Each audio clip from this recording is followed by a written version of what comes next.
चलिए आज बात करते हैं दुनिया के सबसे पुराने और सबसे प्रभावशाली राजनीतिक संगठनों में से एक की, भारतीय राष्ट्रीय कांग्रेस। ये सिर्फ एक पार्टी की कहानी नहीं है, ये एक तरह से भारत के बनने की कहानी है जो इसके साथ साथ चली।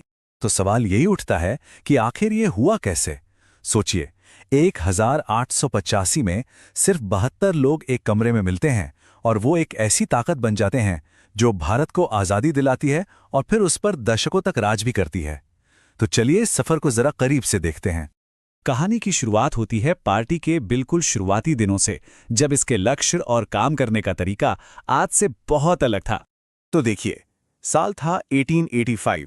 एक रिटायर्ड ब्रिटिश अफसर एलन ऑक्टेवियन ह्यूम 72 पढ़े लिखे भारतीयों के साथ मिलकर इसकी नींव रखते हैं। और दिलचस्प बात यह है कि इसके शुरुआती अध्यक्षों में मुस्लिम भी थे, अंग्रेज भी थे। इससे साफ पता चलता है कि कांग्रेस शुरुआत में कोई क्रांतिकारी संगठन नहीं थी, बल्कि इसका मकसद था ब्रिटिश सरकार से बातचीत करना, एक प्लेटफॉर्म बनाना। इसके संस्थापक एओ ह्यूम की ये बात उस दौर की सोच को बिल्कुल साफ कर देती है। वो असल में पढ़े लिखे भारतीयों से कह रहे थे कि भाई, आपको अपने हक के लिए, अपने शासन में ज्यादा हिस्सेदारी के लिए खुद आगे आना होगा। ये क्रांति की नहीं बल्कि सक्रिय भागीदारी की अपील थी। और उनकी मांगे भी देखिए, काफी विनम्र थीं। कोई ये नहीं कह रहा था कि अंग्रेजों भारत छोड़ो, नहीं। बातें हो रही थी कि भाई, बोलने की आज़ादी थोड़ी और दो, सरकारी नौकरियों में भारतीयों को ज्यादा मौके दो, और ये जो नमक पर टैक्स है इसे हटाओ। मतलब वो ब्रिटिश साम्राज्य के अंदर ही सुधार चाहते थे, उसे उखाड़ फेंकना नहीं। तो पहले 20 साल कांग्रेस एक तरह से एक सेफ्टी वॉल्स जैसी थी, सुधारवादी, क्रांतिकारी नहीं। और फिर कहानी में एक ऐसा मोड़ आता है जो सब कुछ बदल देता है। ये वो दौर था जब महात्मा गांधी की एंट्री होती है। इस दौर को समझने के लिए सबसे जरूरी है सत्याग्रह को समझना। ये सिर्फ कोई रणनीति नहीं थी, ये एक पूरी सोच थी, एक दर्शन था। मतलब सत्य के लिए आग्रह। और यही वो हथियार बना जिसने आजादी की लड़ाई का पूरा रुख ही मोड़ कर रख दिया। अब जरा देखिए गांधी जी ने किया क्या।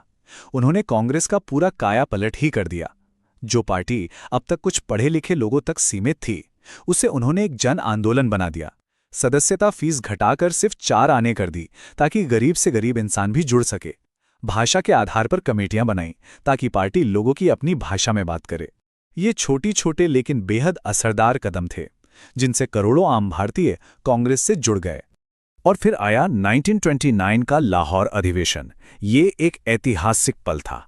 यहां कांग्रेस ने पहली बार अपना लक्ष्य बदला और साफ साफ कहा कि अब हमें अंग्रेजों के अधीन स्वशासन नहीं चाहिए, हमें चाहिए पूर्ण स्वराज, यानी पूरी आजादी। और इसके बाद 1942 का भारत छोड़ो आंदोलन तो जैसे आजादी के लिए आखिरी और सबसे जोरदार धक्का था। ये दशकों के संघर्ष का नतीजा था, जिसने ब्रिटिश हुकूमत को साफ संदेश दे दिया कि अब उनका वक्त खत्म हो गया है। तो गांधी जी के आने से कांग्रेस एक एलीट क्लब से निकलकर करोड़ों लोगों की आवाज बन गई, जिसका एक ही मकसद था, पूर्ण स्वराज। अब तस्वीर पूरी तरह बदल जाती है। आजादी की लड़ाई खत्म होती है और एक नए आजाद देश को चलाने की जबरदस्त चुनौतियां सामने आती हैं। कांग्रेस का मिशन अब 180 डिग्री घूम गया था। सोचिए, जो पार्टी कल तक अंग्रेजों के खिलाफ सड़कों पर आंदोलन कर रही थी, अब उसे ही देश की सरकार चलानी थी। जो क्रांतिकारी थे, उन्हें अब प्रशासक यानी एडमिनिस्ट्रेटर बनना था। यह बहुत बड़ा बदलाव था। और आजादी के बाद हुआ भी यही। कांग्रेस ने 50 से भी ज्यादा सालों तक केंद्र में सरकार चलाई। इस दौरान नेहरू गांधी परिवार के नेताओं ने एक बहुत लंबे समय तक प्रधानमंत्री का पद संभाला। इस दौर में कुछ ऐसी बुनियादी नीतियां बनी जिन्होंने दशकों तक भारत की शक्ल तय की। इसे नेहरूवादी मॉडल भी कहते हैं। मतलब एक मिलीजुली अर्थव्यवस्था जहां सरकारी कंपनियां भी होंगी और प्राइवेट भी। देश के विकास के लिए 5-5 साल के प्लान बनाए गए। सेक्युलरिज्म यानी धर्मनिरपेक्षता को अपनाया गया, जिसका मतलब था कि सरकार का कोई धर्म नहीं होगा, सब बराबर होंगे। और दुनिया में भारत ने किसी भी गुट, ना अमेरिका ना सोवियत संघ का साथ ना देकर गुट निरपेक्ष रहने का फैसला किया। आईआईटी और आईआईएम जैसे बड़े बड़े संस्थानों की नींव भी इसी दौर में रखी गई। कुल मिलाकर ये एक आत्मनिर्भर और आधुनिक भारत बनाने का एक ब्लूप्रिंट था। लेकिन कहानी यहीं खत्म नहीं होती। अब हम उस दौर में आते हैं जब पार्टी को बड़े आर्थिक बदलावों और एक नए, ज्यादा मुश्किल राजनीतिक माहौल का सामना करना पड़ा।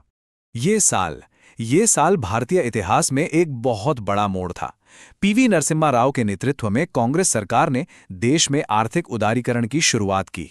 इन सुधारों का असर बहुत गहरा था। इससे न सिर्फ देश की अर्थव्यवस्था बदली, बल्कि ये कांग्रेस पार्टी के लिए भी एक बहुत बड़ा वैचारिक बदलाव था। जो पार्टी दशकों से समाजवादी नीतियों की तरफ झुकी हुई थी, अब वो बाजार आधारित अर्थव्यवस्था की तरफ बढ़ रही थी। और ये जो आंकड़े हैं, ये अपने आप में एक पूरी कहानी कहते हैं। 1984 में जहां पार्टी को 415 सीटों का जबरदस्त बहुमत मिला था, वहीं 21वीं सदी आते आते पार्टी गठबंधन की राजनीति की हकीकत से रूबरू हो रही थी।